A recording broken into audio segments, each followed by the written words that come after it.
Hello everyone, welcome back to my YouTube channel BAMS education. हमारी nervous system की series चल रही थी, तो अभी हम उसका थर्ड पार्ट कवर करते हैं, जो कि नेक्स्ट पॉइंट हमारा आता है ब्रेन। ब्रेन थोड़ा कॉम्प्लिकेटेड स्ट्रक्चर है obviously, but I am trying to make it easier. सबसे पहले हम देखेंगे कि ह्यूमन ब्रेन जो होता है वो 3 पार्ट्स में डिवाइडेड होता है। एक होता है फोर ब्रेन, एक होता है mid brain and the third part is hind brain. Fore brain में ही हमारे 2 पार्ट्स आते हैं। एक हो गया सेरिब्रम और दूसरा हो गया डायनसेफेलॉन। ओके, मिड ब्रेन में हमारे ऑप्टिक लोब्स और क्रूरा सेरिब्राई आते हैं। हाइंड ब्रेन में अगेन 3 इंपॉर्टेंट पार्ट्स आते हैं हमारे, pons, cerebellum and medulla. Embryonic stage के टाइम पर जो ब्रेन होता है वो एक्चुअली हमारा 3 हॉलो वेसिकल्स से डेवलप होता है। ओके, तो फोर ब्रेन को अगर हम कहें वो डेवलप होता है प्रोजेनसेफेलॉन से। प्रोजेनसेफेलॉन। मिड ब्रेन होता है मीजेनसेफेलॉन से और हाइंड ब्रेन होता है रोम्बेनसेफेलॉन से। ठीक है, तो ये हमारा स्टार्टिंग हो गया। अगर हम देखें कि किससे डेवलप हो रहे हैं और इसके पार्ट्स क्या हैं, तो सबसे पहले बात करते हैं हम सेरिब्रम की। ओके, सेरिब्रम सबसे ये फर्स्ट और बहुत ही ज़्यादा डेवलप्ड पार्ट है ब्रेन का, मतलब मोस्ट डेवलप्ड पार्ट ब्रेन का सेरिब्रम है। हमें पता ही है सेरिब्रम 2 पार्ट्स में डिवाइडेड है, 2 हेमिस्फेयर्स में है, जिन्हें सेरिब्रल हेमिस्फेयर कहते हैं। टोटल ब्रेन का 2/3 पार्ट सेरिब्रम कवर करता है। ओके, तो सेरिब्रम 2 सेंट्रल सेरिब्रल हेमिस्फेयर्स हैं डॉर्सल सरफेस पे। पहले मैं एक बार आपको dorsolateral surface of cerebral hemisphere दिखाती हूँ। ये होती है, अगर हम डॉर्सोलेटरल व्यू लेते हैं सेरिब्रल हेमिस्फेयर का, तो देखा जाए तो ये हमारा 4 लोब्स में डिवाइडेड होता है। ओके, वैसे 5 होती हैं, पर इस सरफेस पे हमें 4 लोब्स दिखाई देंगे।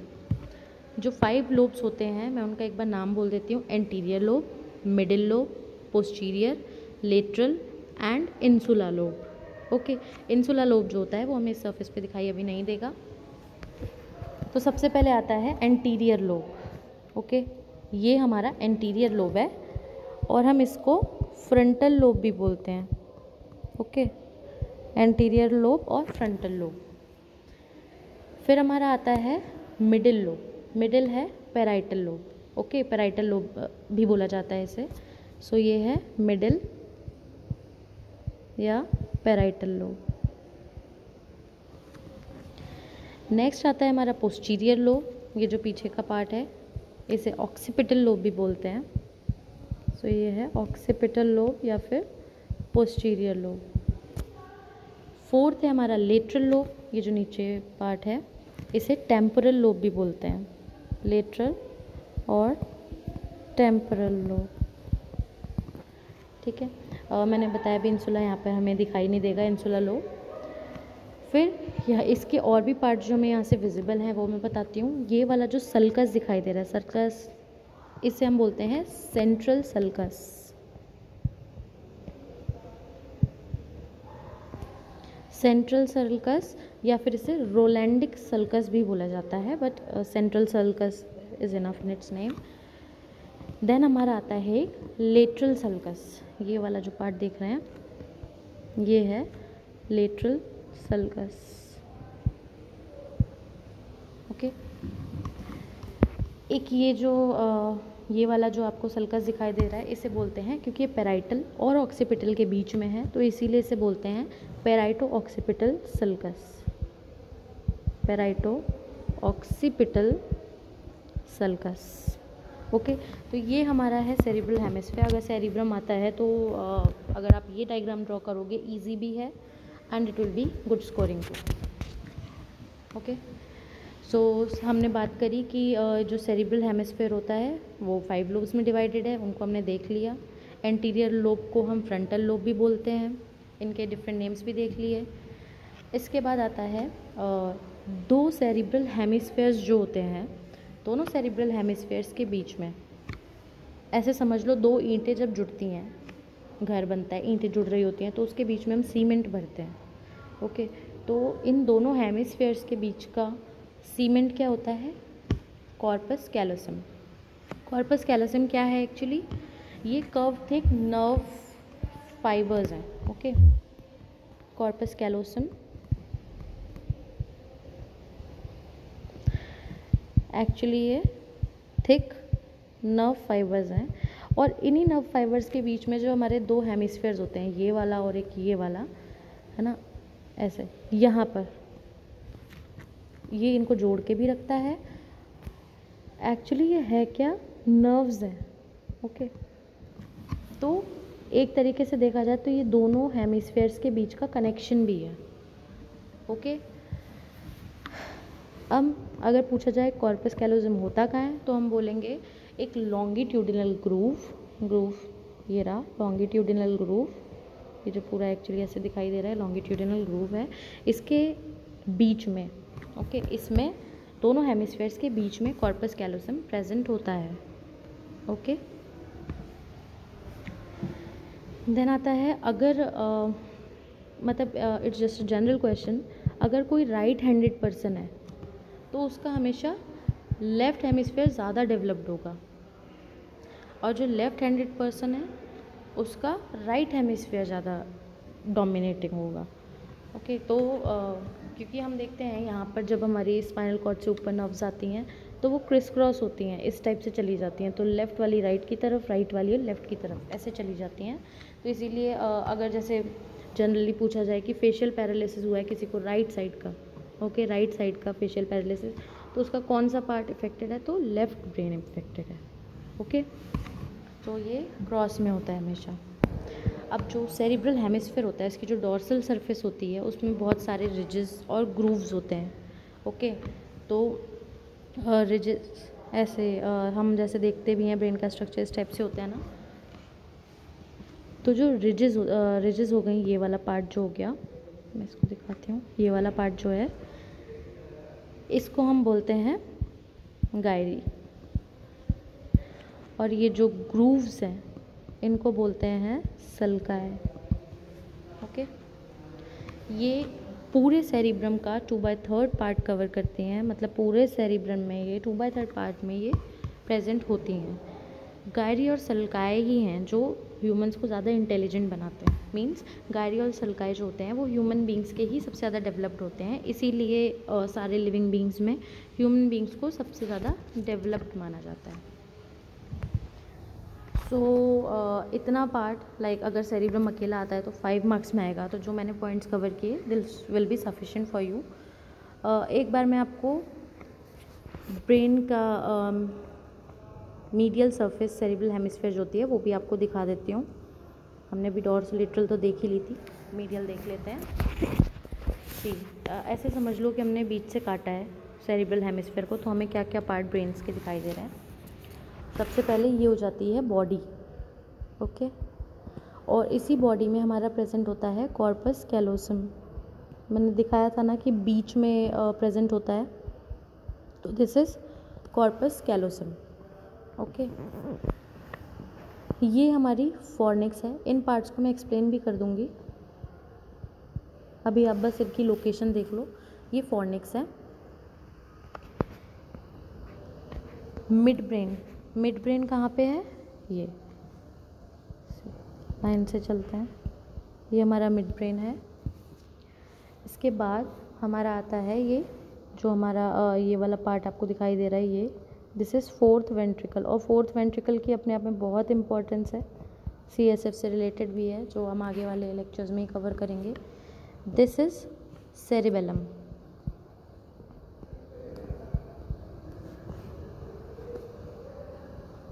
This is medulla oblongata. अगर आप इसको साथ साथ ड्रॉ करोगे तो you can easily learn the diagram also. ये हम देख रहे हैं ये कनेक्शन, ये जो जा रही है ये हमारी स्पाइनल कॉर्ड जा रही है।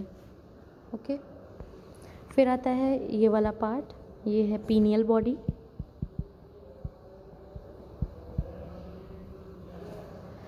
ये बड़ा सा पार्ट है थैलेमस। अभी थैलेमस जब हम पढ़ेंगे तो इसमें हम देखेंगे कि इसके 3 पार्ट्स होते हैं। ओके, तो ये है हाइपोथैलेमस,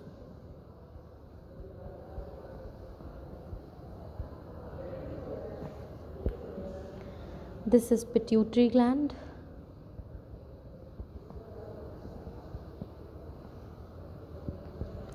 ये है ऑप्टिक कियास्मा। ये सब पार्ट्स अभी आप जस्ट लोकेशन देखो, ये हमारा 5th वेंट्रिकल,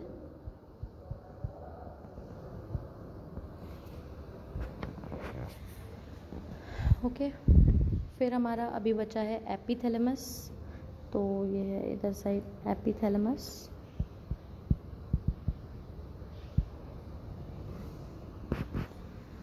ओके,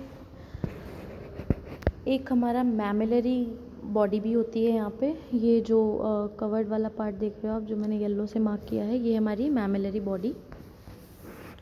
ये सारे पार्ट होते हैं। इधर होता है जेन्यू। अब ये जेन्यू क्या होता है, this will see, this is splenium. ये सब पार्ट्स हैं। ओके, तो ये एक स्ट्रक्चर है ब्रेन का, जिसे आप रफली ड्रॉ कर सकते हो। सो थोड़ा सा पार्ट ले लेते हैं कॉर्पस कैलोजम का। कॉर्पस कैलोजम पे कभी कभी नोट अगर आ जाता है तो हम क्या लिखेंगे कॉर्पस कैलोजम में।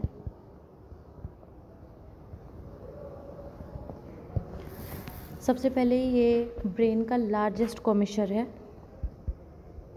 First point, largest commissure of brain.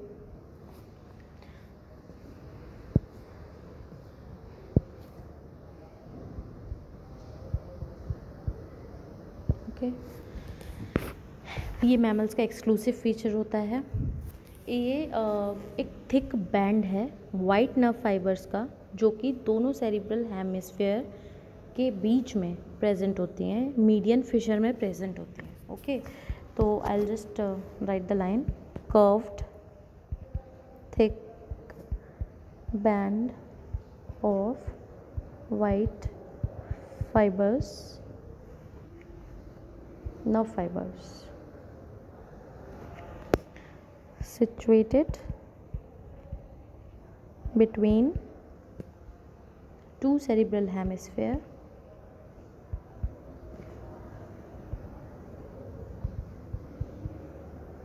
in the median fissure. Okay, so देखा जाए तो ये एक तरीके से कॉर्पस कैलोजम की डेफिनेशन टाइप्स हो गई है।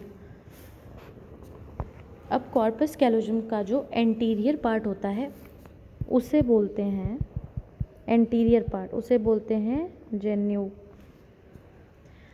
और जो इसका पोस्टीरियर पार्ट होता है उसे बोलते हैं स्प्लेनियम। मैंने डायग्राम में ये आए थे, देन आपको बताया था कि अभी हम आगे इसका देख लेंगे। सी, ये स्प्लेनियम है और ये है जेन्यू। ये कॉर्पस कैलोजम यहाँ पर प्रेजेंट था, तो हमने देख लिया कि एंटीरियर पार्ट में ये जहाँ पे आ रहा है ये जेन्यू आ रहा है, और पीछे की तरफ स्प्लेनियम। ओके, एक ऑब्लिक बैंड भी बनता है। ओके, ये ऑब्लिक बैंड आप देख रहे हैं ना, इसको हम फॉर्निक्स बोल रहे हैं, जो जेन्यू की तरफ जा रहा है। Okay, oblique band that is going towards the genu, it is known as fornix, it is known as fornix.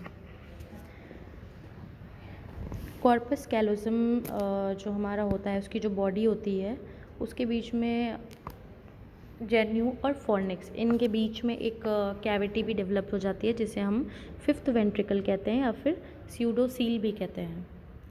ये जो स्यूडोसील होती है ये कवर्ड होती है थिक मेम्ब्रेन से, थिन मेम्ब्रेन से, जिसको सेप्टम लुसीडियम बोलते हैं। This is just an extra point, you don't need to add it, it just for general knowledge कि जो 5th वेंट्रिकल हमारा होता है ये किस लेयर से कवर्ड होता है, तो that is septum lucidum. Okay, this was about cerebrum. इसके बाद हम इस वीडियो में डायनसेफेलॉन को भी कवर करते हैं। सो डायनसिफिलॉन, ये स्मॉल और पोस्टीरियर पार्ट होता है ब्रेन का। ओके, फोर ब्रेन का स्मॉल है एंड पोस्टीरियर पार्ट है, पीछे की तरफ है। ये सेरिब्रम से कवर्ड होता है। इसके अंदर क्या क्या होता है, लेट्स सी। तो इसके अंदर हमें मिलेगा thalamus, hypothalamus, epithalamus and metathalamus. Okay, thalamus, hypothalamus, epithalamus and metathalamus, ये चारों हमारे डायनसिफिलॉन में आएंगे। तो सबसे पहले देखते हैं थैलेमस क्या होता है।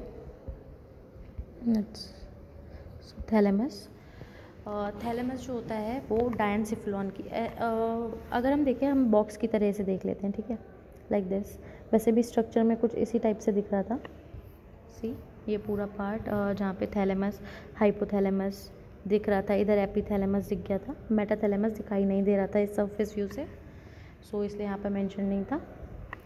तो इस बॉक्स को ही हम ऐसे देख लेते हैं जस्ट। ओके, तो ये जैसे ऊपर हो गया थैलेमस, ये वाली साइड, क्योंकि ये देखो हमारा फ्रंट पार्ट है और ये हमारा बैक पार्ट है।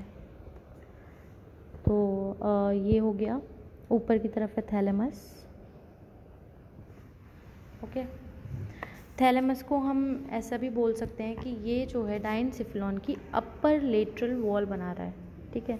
इसको अगर इस तरफ से देखोगे तो ऐसे देखो जैसे कि एक कैनाल है। ओके, ये लेटरल वॉल हो गई दोनों, है ना।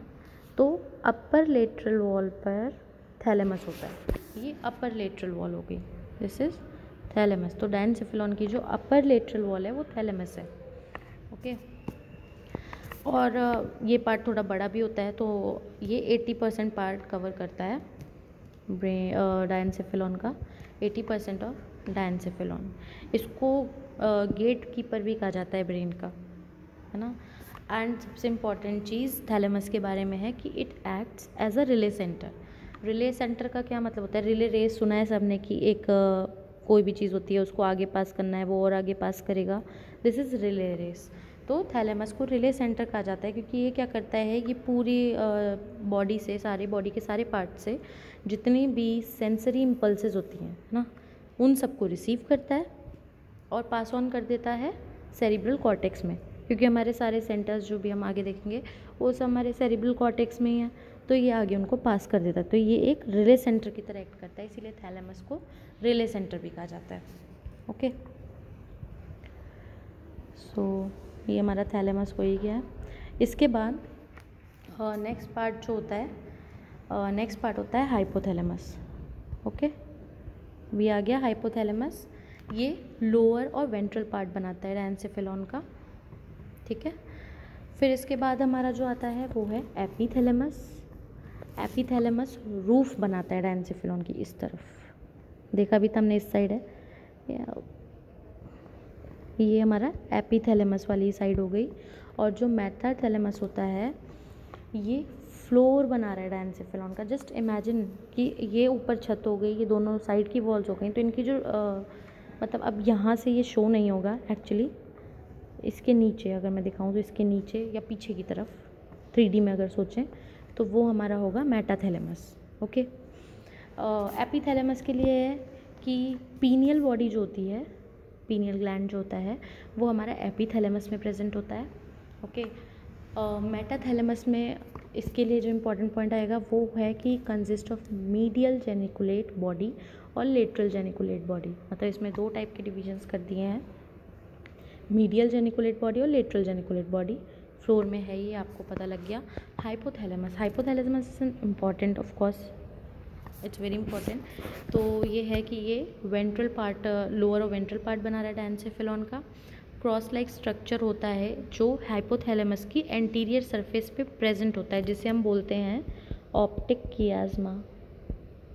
डायग्राम में ये आया भी था, तो इट वाज जस्ट कि एक cross like structure present on anterior surface of hypothalamus, मतलब इस तरफ हमने देखा भी था, वो इसी तरफ था। एंटीरियर सरफेस ऑफ हाइपोथैलेमस, उसको हम बोलते हैं ऑप्टिक कियास्मा। जो पिट्यूटरी बॉडी होती है, पिट्यूटरी ग्लैंड जो है वो हाइपोथैलेमस के मिडिल पार्ट में था, जैसे हमने देखा था उसमें डायग्राम में। ओके, अगर आपको डायग्राम क्लियर हो गया है तो आपको ये पोजीशंस जो मैं वर्ड्स बोल रही हूँ वो क्लियरली समझ आ जाएंगे। हाइपोथैलेमस में है, जो जुड़ा किससे है, इनफंडिबुलम से। ओके, हम कहीं भी देखें इनफंड, कोई भी अगर जैसे ओवरीज भी हैं वो भी इनफंडिबुलम से जुड़ी हैं, कोई भी ऐसे अटैचिंग पार्ट जो होता है उसे हम जनरली इनफंडिबुलम कह देते हैं, इनफंडिबुलम। ओके,